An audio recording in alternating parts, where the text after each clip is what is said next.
ముఖ్యమంత్రి గారికి ఏదో AK-47 గురించి చెప్పారు అధ్యక్ష, ఏదో కాల్చి చంపారంట అధ్యక్ష. AK-47 గురించి తుపాకుల గురించి ఆయనకు తెలిసినంత మాకు తెలియదు సార్. ఎందుకంటే తెలంగాణ ప్రజల మీదకి ఉద్యమంలో ఆనాడు తుపాకి తీసుకొని పోయిన రైఫిల్ రెడ్డి ఈయన అధ్యక్ష. ఇంకోటి అధ్యక్ష, అవును అధ్యక్ష కరెక్ట్, ఎవరిని చంపే అధికారం లాక్కున్నారు అధ్యక్ష. అక్కడ పాపం పాత కాంగ్రెస్ వాళ్ళందరినీ ఖతం చేసి ఆయన అక్కడ పదవి లాక్కొని ఇలా మమ్మల్ని అంటే ఎట్లా అధ్యక్ష.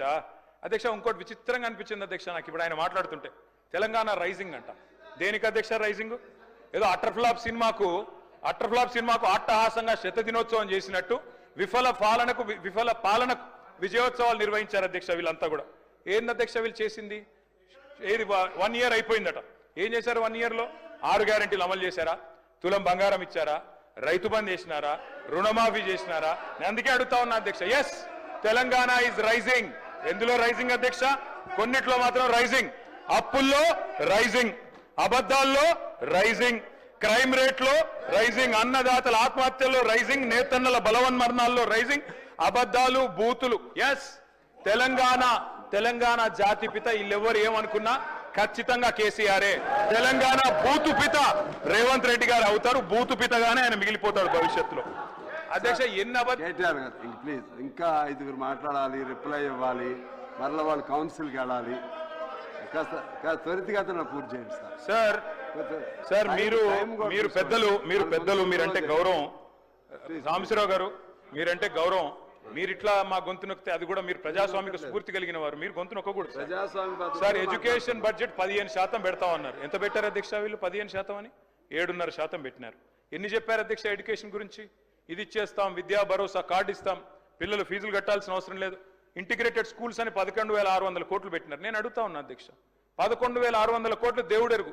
ఉన్న 1022 గురుకుల పాఠశాలను కాపాడండి. 88 మంది చచ్చిపోయినారు ఇప్పటికీ, దయచేసి వాళ్ళకి కాంపెన్సేషన్ ఇవ్వండి. రైతులు 513 మంది ఇప్పటికీ ఆత్మహత్యలు చేసుకున్నారు. నేను లిస్టు పంపిస్తా ఉన్నాను గౌరవ ఎల్ఏ మినిస్టర్ గారికి మీ ద్వారా. దయచేసి వీరికి నష్టపరిహారం ఇవ్వండి. అధ్యక్ష నేను ఒకటే రిక్వెస్ట్ చేస్తా ఉన్నాను సార్. ఈరోజు ఉన్న 1022 గురుకుల పాఠశాలల్లో పిల్లలు విషాహారంతో బాధపడుతుంటే వారి గురించి మాట్లాడకుండా, నెలలుగా అక్కడ వాళ్లకు అద్దె భవనాలకు రెంట్ ఇవ్వకుండా ఓనర్లు తాళాలు వేసుకొని పోతుంటే, గురుకులాలు మూతపడుతుంటే, 40,000 అప్లికేషన్లు తగ్గిపోతుంటే మేమేదో విద్యకు చేసినామంటే ఎట్లా నమ్మాలి అధ్యక్ష? 1931 పాఠశాలలు మూతపడ్డాయని చెప్పి మంత్రి గారే స్వయంగా చెప్పారు అధ్యక్ష మొన్న పద్దుల్లో. విదేశీ విద్య మీద కూడా చెప్పలేకపోతా ఉన్నారు. 20 లక్షల రూపాయలు కేసీఆర్ ఇస్తే మేము 25 లక్షలు ఇస్తామన్నారు, కానీ ఇవ్వలేదు అధ్యక్ష. మరి ఇవ్వాలని చెప్పి కోరుతా ఉన్నా. వారు చెప్పారు అధ్యక్ష ఫీజు రీయింబర్స్మెంట్ బకాయిల గురించి మాట్లాడతారు. అధ్యక్ష మేము గవర్నమెంట్లోకి వచ్చినాడు 1800 కోట్లు బకాయిలు ఉండే, మేము కట్టలేదు అధ్యక్ష. మీరు వచ్చినాడు బకాయిలు ఉంటాయి. Government is a continuous process, మీరు ఇవ్వాలి. 8,000 కోట్లు ఫీజు రీయింబర్స్మెంట్ బకాయిలు ఉన్నాయి, దయచేసి చెల్లించాలని చెప్పి ప్రభుత్వాన్ని నేను కోరుతా ఉన్నా అధ్యక్ష.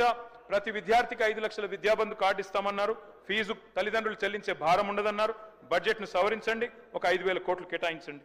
స్కూటీలు అన్నారు అధ్యక్ష. మరి ఆ అందాల పోటీలు మానేసి స్కూటీలు ఇవ్వండి అధ్యక్ష. దానికోసం ఒక 500 కోట్లు పెడితే స్కూటీలు ఇవ్వచ్చు కొంతమంది కన్నా. విద్యా జ్యోతులు అన్నారు.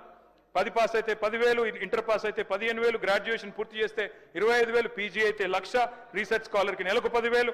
అదేవిధంగా ఇంకా చాలా చెప్పారు అధ్యక్ష. 1000 కోట్లు దయచేసి బడ్జెట్ను రీఅప్రోప్రియేట్ చేసి వారికి కేటాయించాలని చెప్పి నేను కోరుతా ఉన్నా అధ్యక్ష. 2 లక్షల ఉద్యోగాల గురించి ముఖ్యమంత్రి గారు చెప్పారు అధ్యక్ష. వారు ఇచ్చింది కేవలం 11,000 ఉద్యోగాలు అధ్యక్ష. మిగతా అన్ని మా గవర్నమెంట్లో ఇచ్చిన నోటిఫికేషనే. వీటికి మాత్రమే వాళ్ళు కాయిదాలు ఇచ్చుకున్నారు తప్ప ఇంకోటి కాదు. గ్రూప్ 1 పోస్టులు 1000కి పెంచుతామన్నారు, పెంచలేదు. గ్రూప్ 2 పోస్టులు 2,000 చేస్తామన్నారు, చేయలేదు. గ్రూప్ 1 మెయిన్స్ కి 1:100 రేషియో ఇస్తామన్నారు, చేయలేదు. జీవో నంబర్ 46 రద్దు చేయలేదు. జీవో 29 తెచ్చారు, బలహీన వర్గాల నోట మట్టి కొట్టారు. 20,000 టీచర్ల పోస్టులు ఖాళీ ఉన్నాయన్నారు, వాటిని భర్తీ చేయలేదు. కేవలం 11,000 ఉద్యోగాలు మాత్రమే చేశారు అధ్యక్ష. గిగ్ వర్కర్స్ అని ఉంటారు. మనం స్విగ్గీ, జొమాటో ఇవన్నీ ఆర్డర్ చేస్తూ ఉంటాం. Swiggy, Zomato, Flipkart, Amazon, Zepto, Instamart, Rapido, వాళ్ళందరి కోసం రాహుల్ గాంధీ గారు స్వయంగా వచ్చి చెప్పారు. గిగ్ వర్కర్స్ బోర్డు పెడతామన్నారు, పెట్టండి, డబ్బులు కేటాయించండి, వాళ్ళకు ఒక 500 కోట్లు కేటాయించండి అధ్యక్ష. ఆడపిల్లల మీద కూడా అశోక్ నగర్లో అమానుషంగా ప్రవర్తించారు, లాఠీ చార్జీలు కూడా చేశారు. దయచేసి ప్రజాపాలనలో అట్లాంటి పరిస్థితి ఉండకూడదు. తెల్లారు లేస్తే ప్రజాపాలన అంటారు, కానీ నేతి బీరకాయలో నెయ్యి ఎంత ఉందో మీ ప్రజాపాలన, ప్రజాస్వామిక స్ఫూర్తి కూడా అంతే ఉన్నట్టుగా కనబడతా ఉన్నది అధ్యక్ష.